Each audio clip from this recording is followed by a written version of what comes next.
उपखंड ऋषभदेव के सभी नागरिकों एवं व्यापारियों की जन जागृति हेतु यह वीडियो उपखंड अधिकारी कार्यालय ऋषभदेव द्वारा प्रसारित किया जा रहा है। इस वीडियो को बनाने का उद्देश्य राजस्थान सरकार के गृह विभाग द्वारा दिनांक 23 अप्रैल को प्रसारित आदेश को जन जन तक पहुंचाना है, ताकि उसी के अनुरूप हम अपने व्यापारिक गतिविधियां और अपने कार्य कर सकें। इस आदेश में, जैसा कि आप सभी को पता है, कोविड-19 का जो संक्रमण है, उसकी जो दूसरी लहर है, वो बेहद खतरनाक रूप से यहाँ पर फैल रही है।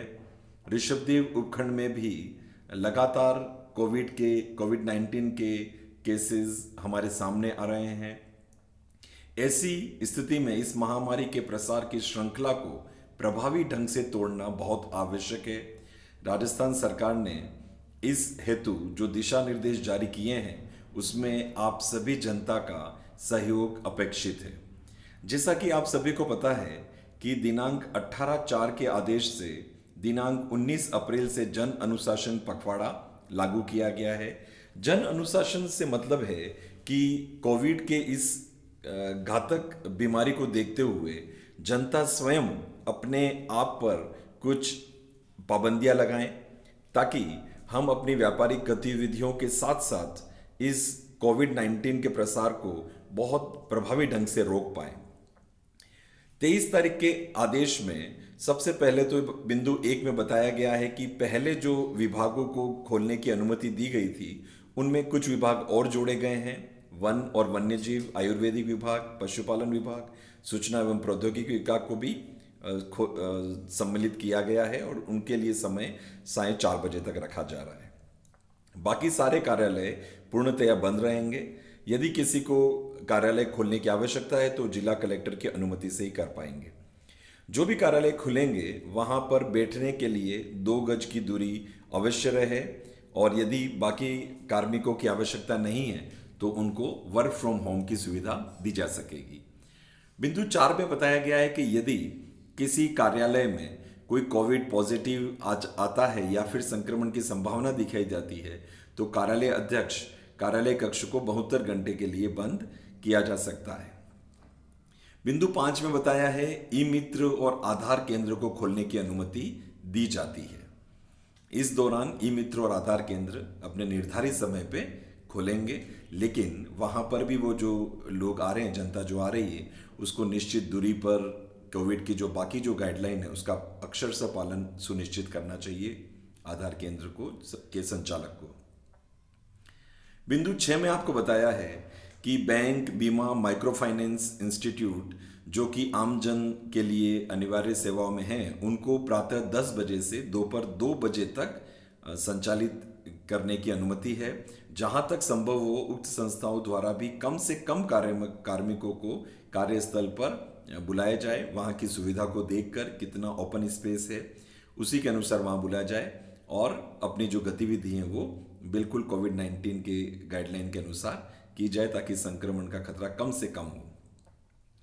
अब जो बिंदु 7 में जो बात आ रही है वो आप सभी, क्योंकि हम भी जब जन प्रसार के लिए, जन जागृति के लिए जाते हैं, तो कई बार व्यापारियों को भी इसका आइडिया नहीं होता है।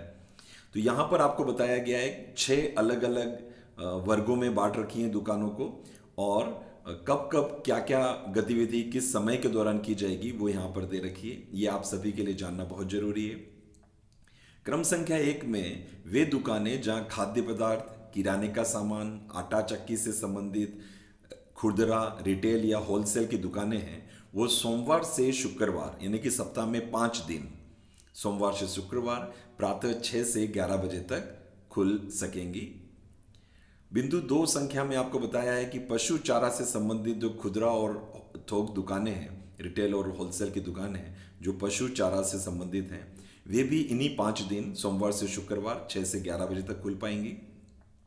बिंदु 3 में कृषि से संबंधित जो भी दुकानें हैं, जो कृषि से संबंधित सामग्रियों की विक्रेता हैं, बीज, खाद, इनकी, वो सोमवार से लगाकर गुरुवार यानी कि 4 दिन, वो 6 बजे से लगाकर प्रातः 6 से 11 बजे तक वो दुकान खोल पाएंगे। बिंदु 4 में डेयरी और दूध की दुकानें प्रतिदिन प्रातः 6 से 11 बजे तक, और साय 5 से 7 बजे तक वो दुकानें खुल पाएंगी। 6 से 11 और शाम को 5 से 7 प्रतिदिन, अर्थात ये पूरे सप्ताह के 7 दिन के लिए है। 5वें बिंदु पे आपको बताया है मंडियाँ, फल सब्जियाँ, फूल मालाएं की दुकानें, ये प्रतिदिन 7 दिन प्रातः 6 से 11 बजे तक खुल पाएंगी। और 6ठे स्थान पे सब्जियां और फलों के ठेले, और उनके लिए बताया गया है कि ठेले साइकिल, रिक्शा, ऑटो रिक्शा और मोबाइल वैन द्वारा वो विक्रय करेंगे, और इसकी अनुमति, मोबाइल वैन द्वारा विक्रय करने की अनुमति प्रतिदिन प्रातः 6 से 11 बजे तक दी गई है। तो इसमें किसी को कोई संशय नहीं रहना चाहिए। नीचे एक आपको स्पष्ट बता रखा है कि टेबल बाजार में शनिवार और रविवार, जिसको हम वीकेंड कर्फ्यू के नाम से भी जान रहे हैं, को पूर्णतया बंद रहेगा। उस समय सिर्फ बिंदु 4, 5 और 6 की जो दुकानें हैं वो नियत समय 6 से 11 तक खुल पाएंगी। सभी को साथ में यह भी परामर्श दिया जाता है कि जहां तक संभव हो बाजार में खरीदारी के लिए आमजन से को ये अपील की जाती है कि खरीदारी के लिए आप मोटरसाइकिल या 4 व्हीलर का उपयोग ना करें, और नज़दीकी दुकान तक पैदल या साइकिल द्वारा ही जाएं, ताकि अनावश्यक बाजार में भीड़ भड़ाका नहीं हो, भीड़ वगैरह की स्थिति ना हो। बिंदु 8 में आपको बताया गया है कि प्रोसेस्ड फूड, मिठाई, मिष्ठान, बेकरी, रेस्टोरेंट, ये सभी दुकानें खोलने की अनुमति नहीं होगी। वे दूरभाष पर ऑर्डर मिलने पर होम डिलीवरी की सुविधा कर पाएंगे। साथ ही बिंदु 9 में आपको बताया है निर्माण सामग्री संबंधी दुकानें को खोलने की अनुमति नहीं है। बिल्कुल भी जो कंस्ट्रक्शन वर्क वाली जो दुकानें हैं, है ना, उनको खोलने की अनुमति नहीं है। और इनके लिए आपको बताया गया है कि यदि दूरभाष और इलेक्ट्रॉनिक मीडियम से यदि उनको ऑर्डर मिलता है तो वो सप्लाई कर सकेंगे, सामान को वहाँ भेज सकेंगे, लेकिन दुकानें खोलने की उनको अनुमति नहीं है। पशु चिकित्सालय और उनके संबंधित कार्मिक जैसे पशु चिकित्सक स्टाफ, पशु चिकित्सा सेवाएं, बीपी लैब, वैक्सीन का उत्पादन, ये सब अनुमति है, ये गतिविधियां हो पाएंगी। सरकार द्वारा जो भी अर्जन गतिविधियां हैं जैसे राजस्व की खनन, पंजीयन, मुद्रण, इनके लिए समय समय पर और भी निर्देश जारी किए जाएंगे, जो कि आप पत्र पत्रिकाओं द्वारा आप उनके बारे में जान पाएंगे। बिंदु 12 बहुत महत्वपूर्ण है, क्योंकि अब हम देख रहे हैं कि बहुत जल्दी विवाह, शादी ब्याह का सीजन भी आ गया है, तो बहुत शादियां होने वाली हैं। तो विवाह के संबंध में सूचना प्राप्त होने पर पहले तो विवाह का आपको पहले से अनुमति लेनी होगी। उपखंड अधिकारी द्वारा किसी भी राज्य कर्मचारी को विवाह स्थल पर भेजा जाकर सामाजिक दूरी, मास्क, सैनिटाइजेशन और विवाह में उपस्थित व्यक्तियों की संख्या आदि की निगरानी करवाई जाएगी। उपखंड अधिकारी के माध्यम से आपकी विवाह स्थल पर राजकीय कर्मचारी आएंगे और वो ये देखेंगे कि जो निर्धारित आपको मापदंड दिए गए, जैसे कि विवाह समारोह के लिए सिर्फ एक ही कार्यक्रम किया जाएगा, स्पष्ट रहे, और उसमें भी अधिकतम 3 घंटे का कार्यक्रम हो पाएगा। 3 घंटे के अंदर वो एक कार्यक्रम आपका हो जाना चाहिए, और 50 व्यक्ति ही उस विवाह समारोह में शामिल हो पाएंगे। तो यदि इसमें कोई उल्लंघन किया जाता है तो नियमानुसार उनके खिलाफ कार्रवाई की जाएगी। तो विवाह करने वाले, विवाह जिनका भी होना है, जिनका उनके लिए मैं ये कहना चाहूँगा कि आप सबसे पहले उपखंड अधिकारी कार्यालय से आप स्वीकृति प्रदान करें निर्धारित प्रक्रिया द्वारा, और फिर आप अपने जो भी विवाह का कार्यक्रम है वो 3 घंटे के एक कार्यक्रम में उसको संपन्न करें। 50 व्यक्ति ही उसके अंदर सभी मिलाकर शामिल हो पाएंगे। विवाह समारोह के लिए यदि आपने कपड़े, सिलाई, आभूषण, ये जो ऑर्डर आपने दे रखे हैं, तो उसकी होम डिलीवरी आप ले सकते हैं। आपको सामग्री आपकी उन दुकानें तो बंद रहेंगी, लेकिन आपके घर तक वो व्यापारी पहुंचा पाएगा, होम डिलीवरी कर पाएगा। इसका आप ध्यान रखें। साथ ही आपको ये भी बताया जा रहा है कि इस विवाह संबंधी जो भी और भी नियम है, उसके लिए एक दिन पूर्व जिस घर पे विवाह हो रहा है वहाँ पर इंसिडेंट कमांडर जो हमारे हर ग्राम स्तर पर, ग्राम पंचायत स्तर पर हैं, वे अपनी तरफ से परामर्श आपको उपलब्ध करवाएंगे। बिंदु 13 बहुत महत्वपूर्ण है। निजी यात्री वाहन, बस को छोड़कर जो भी प्राइवेट व्हीकल्स हैं वो केवल इमरजेंसी और अत्यावश्यक सेवाओं के लिए ही ड्राइवर के साथ 50% बैठक क्षमता के साथ अनुमत होंगे। और एक राज्य के एक जिले से दूसरे जिले में निजी वाहनों के द्वारा मेडिकल इमरजेंसी और अति अन्य आवश्यक सेवाओं को छोड़कर किसी भी प्रकार की यात्रा अनुमति नहीं होगी। मतलब किसी भी प्रकार की यात्रा की अनुमति नहीं है। आप प्राइवेट टैक्सी, प्राइवेट अपने वाहन द्वारा कोई, आप जब तक कि कोई बहुत ज़्यादा बीमार नहीं है या बहुत ज़्यादा अनिवार्य कारण नहीं है, आपको एक जिले से दूसरे जिले में जाने की अनुमति नहीं होगी। और ये बताया जा रहा है कि ये जो आदेश है प्राइवेट व्हीकल का, ये सोमवार यानी कल दिनांक 26 अप्रैल प्रातः 5 बजे से प्रभावी होगा। और जो निजी बसें हैं और जो रोडवेज की बसें हैं, उनमें भी बैठक क्षमता का 50% तक ही अनुमति होगी। लेकिन जैसे कि कोई बस 52 सीटर है तो उसकी आधे तक ही उसमें हम बैठा पाएंगे। कोई भी यात्री खड़े होकर यात्रा नहीं करेगा, ये सुनिश्चित करें। बिंदु 14 आपको बता रहा है, जन अनुशासन पखवाड़ा के दौरान जन जागरूकता हेतु संभावित भीड़ भाड़ के क्षेत्रों में एनसीसी, एनएसएस आदि का सहयोग लिए जाकर प्रशासन निकाय द्वारा माइक के माध्यम से जनता को मास्क पहनने और अन्य कोविड उपयुक्त व्यवहार की पालना हेतु प्रेरित किया जाएगा।